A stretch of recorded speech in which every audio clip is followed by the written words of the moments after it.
I had the pleasure of meeting President Obama while he was still in office. Probably one of the craziest experiences I've ever had in my life. Yeah, came out of nowhere. I was at the Daily Show, I was in my office, and I got a phone call from the administration. And someone on the other end was like, "Hi, Trevor, would you like to interview the President of the United States in the White House?" And I was like, "Do you ask stupid questions?" He's like, "Of course I want to meet the President of the United States. Are you serious?" And the day finally came.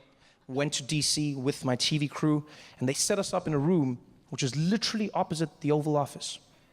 We put all our cameras in place, and all we're doing now is waiting for the President to arrive. So we're staring at the door with bated breath.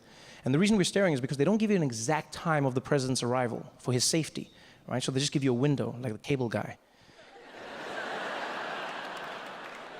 So we're all waiting there, listening to every footstep, every moment. And then he just popped in behind us, scared the shit out of everybody. Yeah, because there's a secret door, but they don't tell you, again, for safety, right? So we're staring at that door, and all of a sudden he was like, "Hello," and I was like, "Ah!" But I had a great time in the interview with him. He was really, really kind to everyone in the room, and then we turned off the cameras, and I promise you he became even nicer. We just had a conversation. I thought he was going to leave. I mean, he's President of the United States. You've got to go do something. And he just chilled for a bit, you know, and we spoke as human beings, and it went really well until he turned to me and he said, "Trevor, you know, I got a show that I'm doing in a few weeks, a little thing that I thought maybe you'd want to pop by and perform if you don't mind." I said, "Mr. President, I would be honored. You just let me know when and where. What's the show going to be for, sir?" He said, "Oh, well, Trevor, I'm doing a little thing for my AIDS, and I thought maybe you'd want to be there." I said, I would love to. Thank you. I'm sorry, a show for what?" He said, "For my AIDS, Trevor." I said, "You have AIDS?"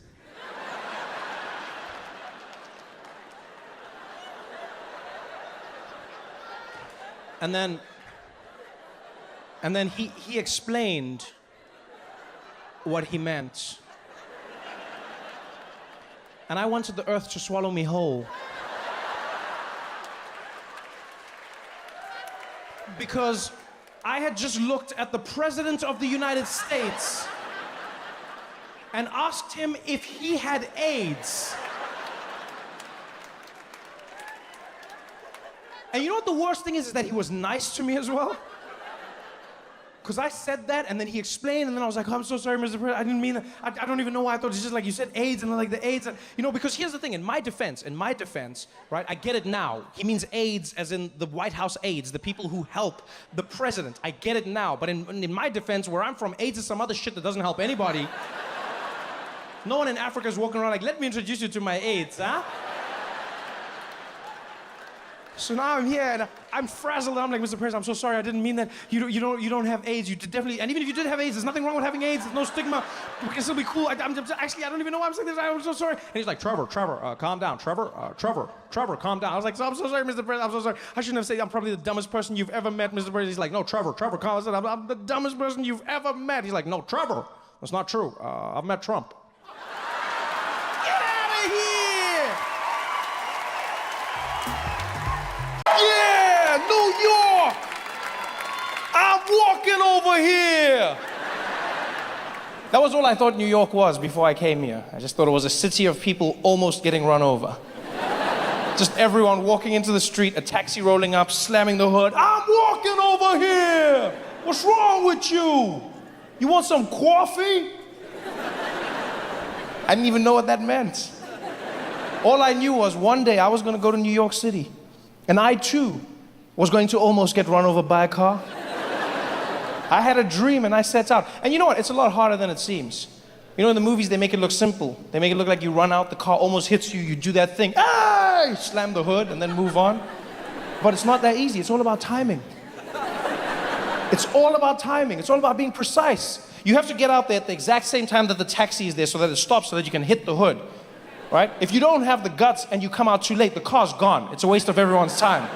You just look like a mad person now. You're just like, "Hey! I'm walking over here." If you come out at the exact time as the car, then you just get run over. That's just pointless. You know, it's like,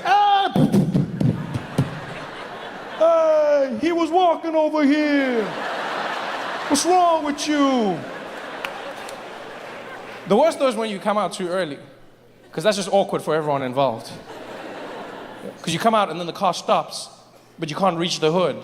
It's just like, hey! Come here. No, come closer, please. I want to tell you a secret. Come here. No, I'm from Africa. I have a dream. Please come closer. I just want you. I'm walking over here. I love the city. Are you kidding me? New York. My dream was to come out here. As soon as I got here, I was like, this is it. There is an energy in the city that exists nowhere in the world. New York, New York. I love it, everything about it. You know what fascinates me about New York? Is how much people trust the traffic lights. I have never seen anything like it. You must remember, I come from an African country, and all over Africa we have traffic lights, but we don't use them. Right? It's less of a command and more of a suggestion. It's not stop, it's stop.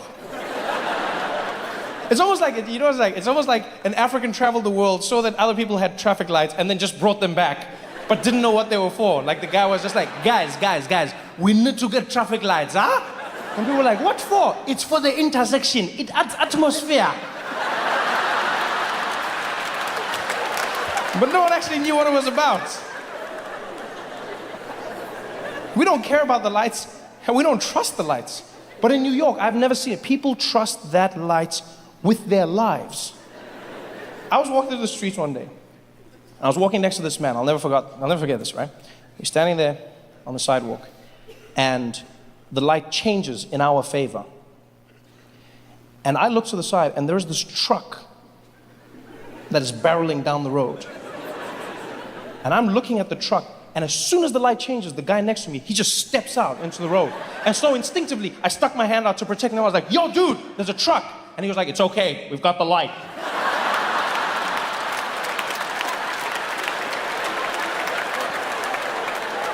I said, yeah, and he has a truck. In a game of rock, paper, scissors, you lose.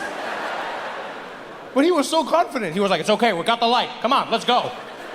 And he walked out there. He didn't just walk out. He stared that truck driver down as he was crossing, just looking at him like, I've got the light. I've got the light. You know I've got the light. You know I've got that light. I was running behind him all apologetic. I'm sorry, I'm sorry. I would have stopped. I've never done this before. I'm so sorry.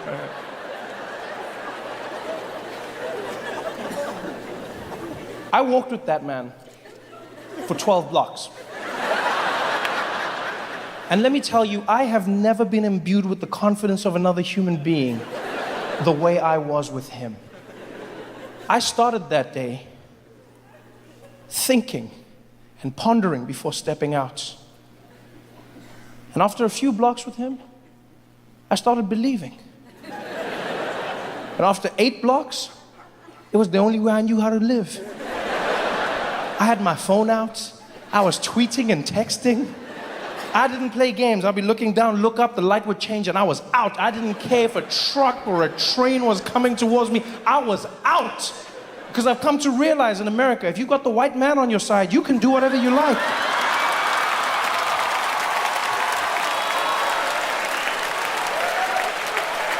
You just roll. What an exciting time it's been. I couldn't have chosen a better time to come and live in the United States. Huh? What an exciting time.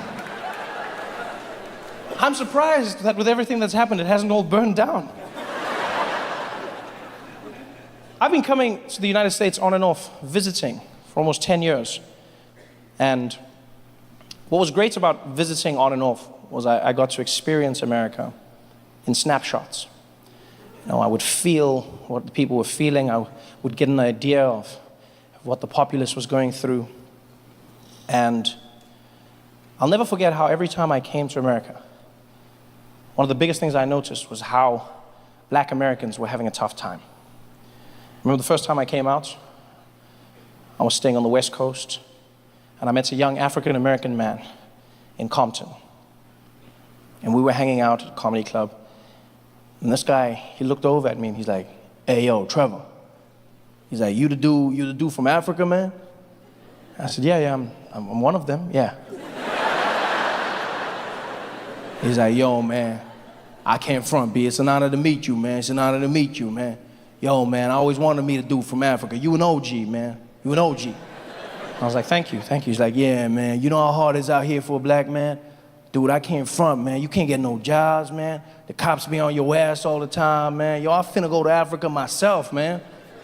Yo, I'm gonna go to Africa with you, man. I'm going with you, B. And I was like, yeah, you should buy the ticket, we can roll. I mean, let's go. And I connected with him today. I felt something. Fast forward a few years later. I remember I met a beautiful black woman down south. I was doing shows in Birmingham, Alabama. And this woman came up to me after the show, and she connected with me instantly. She was like, Trevor, baby, can I just tell you right now, I ain't never met a stranger I felt so connected to. When you talk about Africa, when you say those things, I'm like, oh man, oh Lord, I wish I could go with you. Tell me all about the motherland, baby. I want to go to a place I can call my own. I want to go to a place where people don't look at me like I don't belong. Tell me all about Africa, baby. Tell me all about it. And I could feel what she was saying. And I knew that people weren't having a good time. And then you fast forward to 2016. And I'll never forget that moment when Donald Trump closed the lead, had a 1 in 2 chance of being president of the United States. And for the first time in my life, I had white Americans coming up to me going, so Trevor, tell me about Africa. What's going on out there? It's, sounds like a plan, am I right? What is it, motherland? Motherland? Yeah. I should come with you. Ali Boombaye, count me in, buddy.